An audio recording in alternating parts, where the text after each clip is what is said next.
Di sebuah danau yang tenang, hiduplah seekor bebek bernama Bibi. Dia punya ide yang sangat unik. Bibi, Budi called out. Budi memanggil Bibi. Bebek besar itu. Budi bertanya, Bibi, aku mau menyeberang danau. Berapa ongkosnya? Bibi menjawab dengan riang, 1 jagung saja. Bibi menjawab dengan riang. Ini jagungnya, Bibi, Budi said. Budi memberikan jagung sebagai ongkos.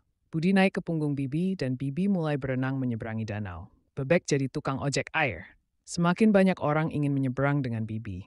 Bibi menjadi tukang ojek air yang sukses. Bibi senang dengan pekerjaannya. Dia mendapatkan banyak jagung. Rezeki datang dari ide sederhana. Kelinci jadi DJ party wortel. Riri mainkan lagu sambil muter piringan wortel. Semua kelinci goyang sampai wortelnya habis.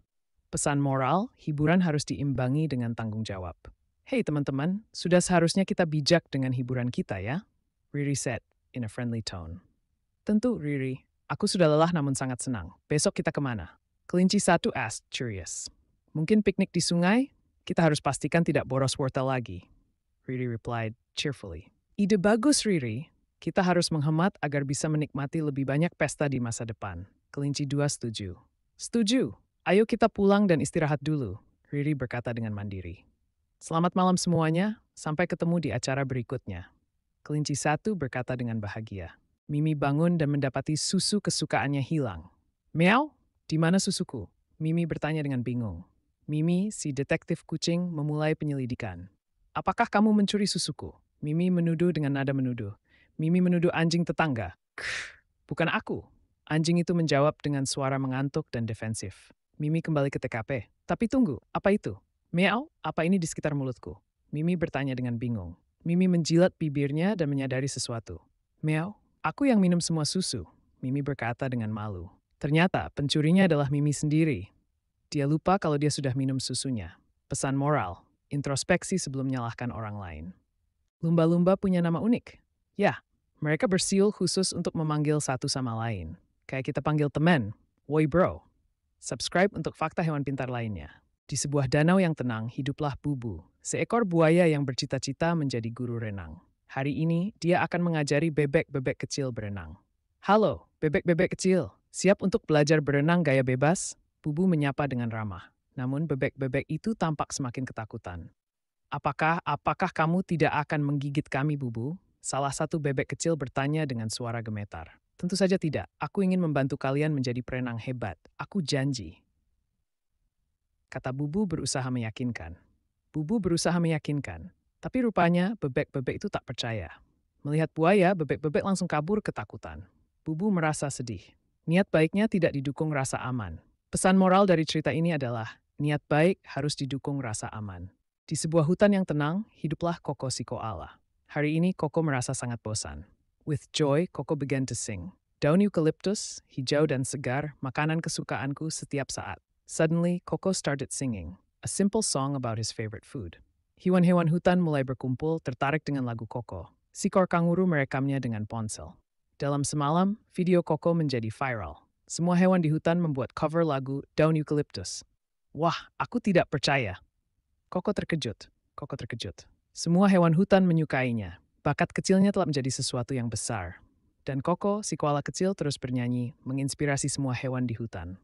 Ingatlah, bakat kecil bisa menjadi sesuatu yang besar. Di sebuah hutan yang damai, hiduplah seekor rusa bernama Reno yang sangat menyukai balet.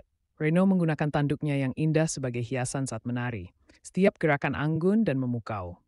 Lihat, Reno menari lagi, seru kelinci satu. Dia sangat hebat, tambah kelinci dua. Namun saat Reno semakin bersemangat, sebuah kejadian tak terduga terjadi. Aduh, sakitnya, keluh dahan pohon merasa kesakitan. Reno segera meminta maaf. Maafkan aku, dahan. Aku tidak sengaja. Semua mata tertuju pada Reno, menunggu reaksinya. Aku janji akan lebih berhati-hati lain kali, Reno berkata. Dahan pohon itu mengerti. Reno melanjutkan latihan baletnya, lebih berhati-hati, namun tetap mempesona.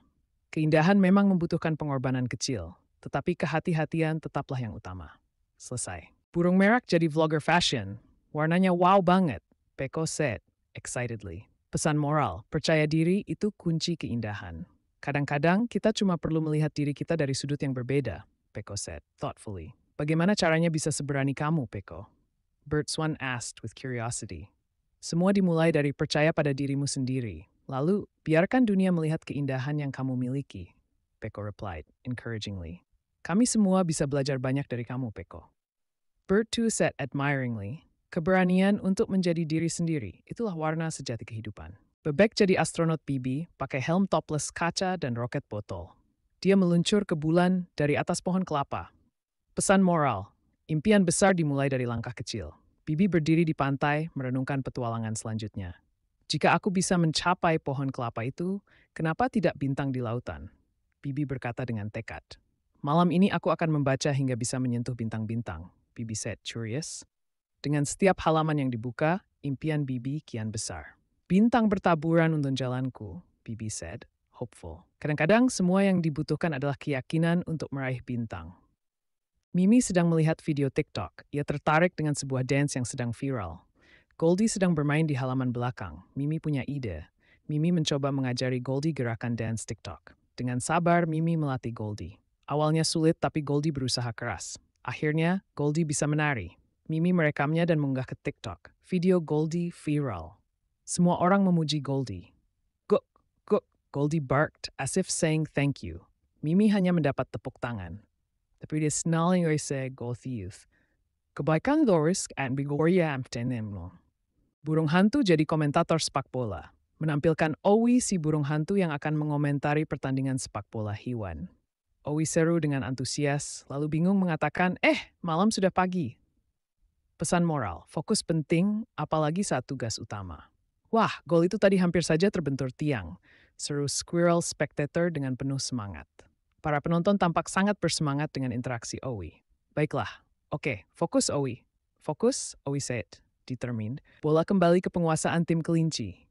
Apa yang akan mereka lakukan sekarang? Owi asked, enthusiastic. Dan, wow, tendangan salto dari kanguru. Luar biasa, Owi exclaimed, excited. Dengan sedikit usaha, Owi berhasil kembali menyelaraskan fokusnya. Pesan moral, ketekunan dan fokus dapat membawa kita kembali ke jalur yang benar, apapun gangguan yang hadir. Pertandingan yang luar biasa, terima kasih telah. Di sebuah hutan yang cerah, hiduplah Gogo, si gajah kecil yang punya ide cemerlang. Gogo punya ide untuk menjual es krim raksasa. Tapi ada satu masalah besar, saljunya cepat mencair. Gogo, apa yang kau lakukan? Es krimmu hampir habis, tanya monyet, khawatir melihat usaha Gogo. Aku harus cepat sampai ke pelanggan, jawab Gogo dengan nada penuh tekad. Akhirnya, Gogo tiba di lapangan. Tapi sayang, es krimnya mana? Seorang anak kecil bertanya dengan nada kecewa. Itu hanya bola salju kecil, seorang ibu menimpali. Maafkan aku, Gogo said with a sad tone. Gogo belajar satu hal penting hari ini. Punya ide bagus itu hebat, tapi harus siap dengan tantangannya. Tikus jadi ilusionis hutan.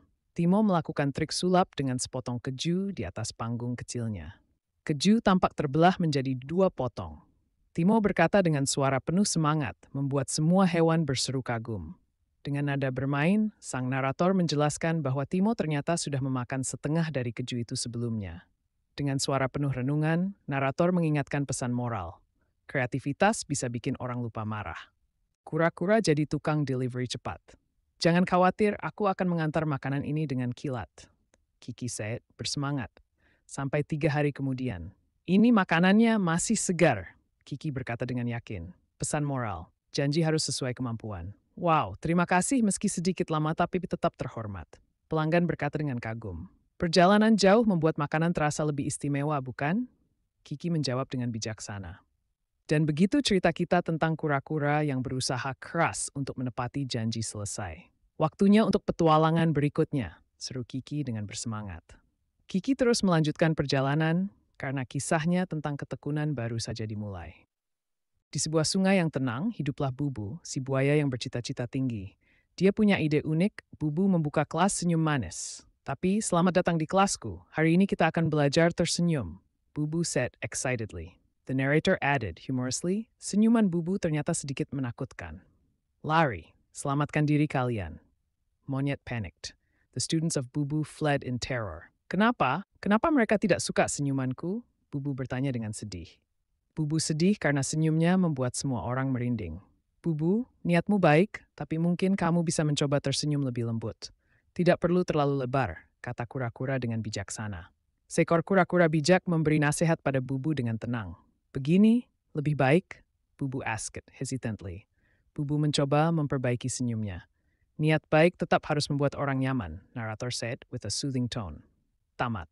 Ayam jadi motivator pagi. Di pagi hari yang cerah, semua hewan terbangun dengan penuh semangat untuk mewujudkan impian mereka. Bangun, wujudkan mimpi kalian, seru Cika dengan semangat memotivasi. Setelah berteriak memotivasi teman-temannya, Cika malah tertidur lagi. Pesan moral, jangan cuma ngomong, lakukan juga. Kalau kamu suka cerita seru dan lucu, klik tombol subscribe ya, biar Kestek gak pelangan selanjutnya.